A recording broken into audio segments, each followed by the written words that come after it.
wamethibitishwa kufariki dunia huku wengine 5 wakilazwa hospitalini baada ya kunywa pombe iliyodaiwa kuwa na sumu katika kijiji cha Ngitana, kaunti ya Meru. Kamishna wa kaunti ya Meru, Jacob Ouma, amethibitisha tukio hilo na kutoa onyo kwa viongozi wa eneo hilo wanaoshukiwa kulinda biashara hiyo haramu. Wakazi sasa wanaitaka serikali kuchukua hatua madhubuti kuzuia visa kama hivyo, kama anavyoarifu mwandishi wetu wa habari Michelle Mwangi.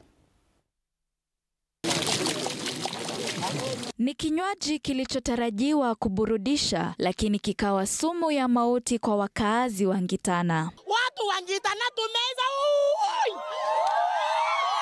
Wakaazi wa kijiji cha Ngitana katika kaunti ya Meru wamegubikwa na majonzi baada ya watu 2 kufariki na 5 kulazwa hospitalini baada ya kunywa pombe haramu. Jana mambo alitokea hapo ya pombe haramu ambayo inapikwa huko Ngitana na imeumiza watu wetu sana. Inadaiwa mmoja wa marehemu ambaye alikuwa mgemba wa pombe hiyo ndiye aliyechanganya sumu hiyo kabla ya kuwapa wenzake. Pombe ni wakubwa wetu ndio wanaleta pombe kwa sababu ya kukula ongo.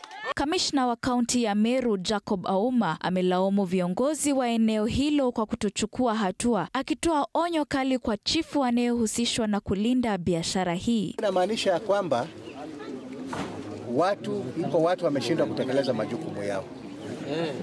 Mimi sitakuja kufanya kazi ya assistant chief. Imagine subsidy ama subsidy mtu ameajiriwa anapewa shilingi hata ilisikia si hata 200 yote, hata ukimpea 20 anakuambia endelea. So ni viongozi ambao hata ukiwapea pesa ukunywe sumu hadharani wanaweza kukubalia. Wenyeji wanaitaka serikali kuimarisha msako dhidi ya wale wanaendeleza biashara ya pombe haramu, wakisema maisha yao yamo hatarini. Michelle Mwangi, Runinga ya TV 47.